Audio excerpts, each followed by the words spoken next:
everyone, and welcome back to another Anatar Lord of Gifts review. Today we're going to be reviewing the Iron Man Endgame Mark 85 action figure by DLX. So this is a really cool figure. I picked it up at San Diego Comic-Con this year, and it's been a figure I've been wanting for a while to go with my Iron Man suit. And so I think it's a cool addition. It's got a dope box, and the figure is really awesome. So I'm just going to walk you through the review of it and my thoughts on it, but honestly, I think it's a 10 out of 10 must have. But with that, this is the box art. It has some really cool cover art showing off the figure itself, and then a simple name on the side, and then on the back, just a whole bunch of things about the figure, most of it in a language that I cannot read. And then we have a nice little cool holographic sticker there. The coolest part about the box, though, is definitely that it opens up and has a cool display like this. As you can see, it has a nice figure there, clear. You can see all its accessories. Sorry, just getting a little bit of a glare. But and then you can also see here they have kind of some examples of the posing of the figure. And one of the things that I think is the coolest feature of this figure is all those things that they show off in that image of being lit up, like the chest piece, the eyes, the cannons, and the back piece, all actually do light up. The figure itself does not actually come with the batteries. You can just order them, but I think it's like $2 for like 12 of them, so it's really not that expensive. And then installing them is actually pretty simple. You just need a kind of one of those mini screwdrivers that you use for like laptops or phones and stuff like that. So those are the only things you'll need outside of the figure itself, but I think it's a really cool figure. And I think it is a really cool box design as well, not something you just kind of just throw away. But with that, I'll kind of take this out of the packaging and show you what it looks like. So this is what it looks like out of the box. It comes in this kind of clear layered packaging technique. So it comes out to kind of 3 different layers. As you can see, I'm kind of taking apart here. Includes its own stand as well. I'll get into the accessories in a second, but mainly before I go into anything, comes with the figure itself. It comes with about 4 if you count the one that's already on the figure, but 4 different types of hands that you can put on it, and then different cover as well, or actually 5 altogether, my bad. And then the cannons as well, and then you have the back cannon here as well, which is really sick. All of it interchangeable, all of it you can adjust. And then what's on the other one is the stand goes right there. Then there's the adjustable part of the stand here to make it either flying or standing. His 2 kind of more melee weapons, and then you have the fire features, and then that red thing down there is just a tool for helping you take off and on some of the pieces. But with that, I'll take it out of the plastic and show you it kind of lit up and posed. So this is what the figure looks like standing on its base, and with the eyes and chest piece lit up with the batteries. As you can see, it looks really, really cool. I think it has some awesome features to it. The stand is pretty simple. It just kind of plugs into a spot right there on his butt, and then this is adjustable to give him some height or to have him just plainly standing on the ground. But overall, the attention to detail on this figure is absolutely insane. All the just inner workings of the colors and the mechanisms and the pieces, it's really, really cool. The detail is great. I used a lot of this figure for helping reference how to paint my cosplay and stuff like that. Just the detail and articulation is insane. But right now, I guess I'll go through the articulation a little bit just to kind of show you what it looks like and the restrictions and limitations, as well as the awesome parts of how the suit works and how it goes together. But I think one of the best is the head. The head can do pretty much everything that you'd want it to. It can look left, look right, up, down, all that kind of stuff. There's even neck articulation, so you can kind of have him hit to the side, all that kind of stuff. This is about the limits of how far up he can look, and then for down, kind of down to this. Sides, he can't really turn his head too much further than that without popping off, so he's just kind of here and here, so not quite completely able to look over his shoulder. But in my opinion, I think it's just about everything you could want in articulation for that part. The arms, I think, also have really good articulation. So obviously you get these, and there's a double joint here at the elbow, so you can move this part independently or move the whole arm. So kind of whole arm, and then there's the forearm one as well. So I think that articulation is actually really nice. Obviously you have good hand articulation. It's typical kind of ball joint pop in, pop out kind of thing. The movements are kind of like this. That's kind of as in as it'll go, is kind of as far out as it'll go. The main limiting part is just that like hand cover part on his hand. But then his shoulders, which I thought would be really limiting, actually aren't that bad. They kind of can go out this far. They kind of make it so it doesn't really look funky, but it actually does have some good articulation. And then as for forward, this is about as like forward as you're going to get, kind of thing. And then as for back, you can kind of roll the shoulder back. But honestly, I think they do a good job with the shoulder piece. It has a little bit of a ability to move like that. Not much, to be honest. But like what I like about it is the suit is supposed to be very kind of like fluid and nanotechy and not too bulky.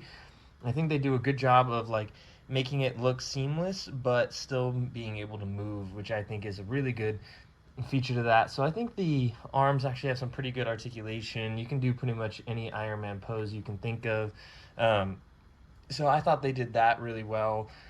So I think the arms, the head, they have really good articulation. The torso is also surprisingly really good. Like you can go this far down. You can also go kind of, well, that's about as far back as you can go. The twist is good. There's the separation there, so you can twist to the sides and the other side as well. So I think the articulation for doing an entire like Iron Man suit of armor is actually really good, especially this one, which is supposed to be very fluid, very seamless, and so it's hard to kind of figure out where to put those joints. And so I'm going to try to see if I can show you a little bit better how the torso sits together a little bit over here. But you can kind of see there's a joint here at the hips, and so that can move in the hips, and then there's kind of a disconnected section here. So there's the chest section, the waist section, the hips. So it actually does make for a really good range of articulation and motion and poses. So I think that's really, really cool, just being able to have that kind of motion. I would say the weakest articulation for me would be the legs. I don't think they're bad by any means, but I do think they are the hardest to pose. So you can see kind of here, I've kind of adjusted the display a little bit just to make it a little easier to point out. But the top part of the quad really meets that waist pretty early in the forward motion. So as you can see, is like about here is the limitation of just like naturally moving it. So it's not very far forward for a pose. It doesn't let you kind of push that leg forward if you wanted to. But the way they kind of fix that or deal with that is they allow this piece to kind of hinge a little bit. Let's see if I can do it without popping it off. It's kind of hard, not gonna lie. But let's see if you can see. So it kind of pops off like this. So this piece is independent, and then it has a hook kind of connection here. And so they made this piece able to adjust. This little red piece here clips into this part here. And so the idea is if you wanted a more forward leg movement, you can kind of disconnect this piece and adjust it and give it a little bit of a gap so that you can move the leg up like that. So that's kind of their answer for like the more forward leg poses or more out poses. Obviously this does create like a gap and a seam as well. But it is nice to at least have that option to be able to like pose it forward in some kind of a way as opposed to having nothing. So with that, you get about a range of motion of like that. I have found it's kind of hard to get that flap open without just popping the piece off personally. There's probably some people who are a lot better than it at me, but for me, I kind of find I end up popping it off and then putting it on and doing exactly kind of how I showed you. But as for the rest of the leg, it's actually pretty good. The foot has the classic toe articulation. This is about the maximum range of motion right here. The foot is kind of on a forward and back joint. It's a very stiff joint. I wouldn't say there's too much motion in it, but I would say there's enough. Not really too much you need there. And then here, the knee joint works a lot like the elbow joint, where it's double jointed. So there's one joint here and one joint here. See if I can show that. So kind of like that kind of idea. So you can bend it at this spot or at that spot, or both of them as you need to get kind of whatever pose you're looking for out of that. As for the legs going kind of more sideways, the range of motion, again, isn't the greatest. I would say it's about there. Luckily, like, Iron Man isn't a very, like, kicky kind of superhero, so there's not too much poses, I would imagine, where you need the legs, like, crazy out there. But that is kind of the range of motion there. They do go pretty easily in and out. And then as for back, it's about here. Again, the same limitation as the armor kind of meets the other part of the armor. They don't have like a disconjoining back point for that. So this one just, it kind of is what it is in that aspect, if that makes sense. So yeah, I would say the legs are a little more of the weak spot in the articulation kind of features of this figure, but still significantly better than I would expect from something like this, where it has a lot of armor, it's supposed to be seamless and all that kind of thing. But outside of the articulation, one thing I really do love about this is if you're actually touching the figure, it doesn't feel very plasticky. It actually feels pretty metallic and feels pretty heavy. I think like the battery aspect of this also adds to the cool feature of the weight. So like the figure feels really, really cool in that sense, and it really does feel like a miniature Iron Man suit. So I think they really captured the essence of the character really well. I think like I said, I think like every detail is really present in this suit, and you watch it, and all the way down to like little lights like here in the shoulder pieces, and all the intricate detailing in the lines in the armor, and just looking at that, like, and being able to see how even under the hinges there's painted parts that extend and go with it and then collapse over each other. So just their detail to line all that paint up, and really the detail of this figure is just absolutely insane. Because if you even look at the ball joints, I know they might be hard to see, but the ball joints themselves even are textured and painted, which is really cool. So there's not anything that's just a blanket color of silver or red or something like that. It's just everything is detailed, everything is taken care of, and so it's just really cool how it all comes together and how it all sits. I think they did an insane job with it. Definitely happy with this figure. Definitely would buy a lot of the other Iron Man ones as well. But I think what I want to do next is just kind of show off some of the accessories and show a little bit of some of the cool poses you can do with this figure. So we'll look at some of the stuff that comes with it. So I tried to go with a pretty dynamic pose that showed off a lot of the cool aspects of this figure in terms of accessories and articulation and stuff like that. So as you can kind of see, there's kind of a lot going on here, but I just want to give you a second to kind of look at it a little bit and just get to see how it looks kind of posed up for you. I think it looks really cool with all the light up features, and just looking at all the different accessories it has from the movie, I think is really cool. But comes out really cool, especially with the ability to kind of pose it as a flying figure. I love this back light up feature of where Thor kind of powers him up with some of the lightning. I think is a really cool addition to the figure. This blade that's long and menacing is super cool. So definitely happy to have a figure like this in my collection. But to kind of talk about some of the accessories, I'll start with the cool arm cannon here.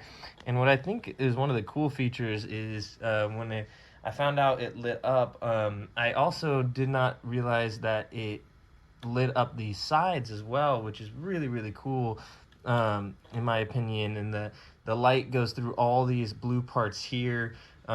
Maybe I can bring it a little closer so you can see it better, but it lights up all that, the cannon itself, and then it does it also on the inside of the cannon a bit as well. So it's really cool, and they make the cannon for both arms. It's really interesting, and what's cool about it too is, like, if you were just to take this out of the box or see this on someone's shelves, you have no idea where any of these switches or buttons for these things are. They're completely hidden, really well done. It just looks like it's lit up by the arc reactor itself. So it's really cool. I think the light works really well. It even has some top lighting on it. It's a little smaller, so it might be harder to see, but it's on the top there as well. So I think it's just such a cool little feature, and the fact that it lights up is insane. I think it's super cool. The blade is also a really cool feature. It does come with two blades and two hands to be able to grip it, so you could do it in either one. I think it's really cool design. They have that nice blue acrylic to it, and then that inside silver and red. And it grips the hand really well, super easy to put in there. It doesn't fall out, not super loose. As you can see, he's holding it out instead of just like it drooping down or something like that. So I think that's really good that they got the grip right there, and pretty easy to pose in any way you want. I'm really happy with the melee weapon that they gave us. I think it's a really cool feature to have, and I think it goes well with the cannon on one hand and the sword in the other. I think is really cool. But I think the coolest part has got to be that back piece. It lights up both on this side with all these cool little strips that come out. Even the lower ones down here are lit up. And then obviously from the back, it's really bright and really well lit. Super cool. This one's actually really easy to turn on and off. It's just got a button here that you press like that. And then it's a button you press again, and it's back on. So that one's really cool in the sense of easy to show off, but also save your batteries.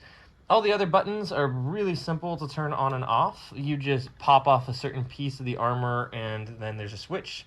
For this one, if you just pop off this breastplate, there's a little button you press there. For the head, you pop off this top red piece, and there's a button at the top there. With the guns, you pop off this top piece, and there's a button to press there. And in case you were like, well, how the heck do you figure this all out? Not to worry, just like you would expect, it comes with a nice little instruction manual for how to assemble or deassemble anything and switch out any of the pieces. Super easy. It also gives you tips on how to pose the different articulations. So really cool in that sense, because I could definitely understand finding some of these pieces that are supposed to come off and on could be a trick to figure out. So like, for instance, this is what the back piece looks like, because when you put on the big accessory, you pop off this piece and it just replaces this part on the back. And you can see the back piece just clips in with these three little things that go there. Same goes for the butt piece that gets replaced when you are putting it on the stand. Just a little piece that pops off there. And when it's on, you would never know there's a seam there. So it's pretty useful to be able to have that information. Otherwise, it would take a while to figure out. And this is kind of what the arm looks like when it's popped off. Easy joint to pop in and out in there. And then same thing with the hand, easy to pop in and out over there. I'll just quickly show you some of the hand pieces that it comes with. It comes with this one, which is mainly for flying. It has this kind of a pose, and you can put the little flame attachment in like so. Goes in pretty easily. And so there you have the fire, and so you could have him kind of posing down like that for the flying motion as well. And then that's one of the hands. And then they have pretty much the exact same posed hand, but this one's supposed to be more for like actually if he's like posing like he's shooting at something kind of thing.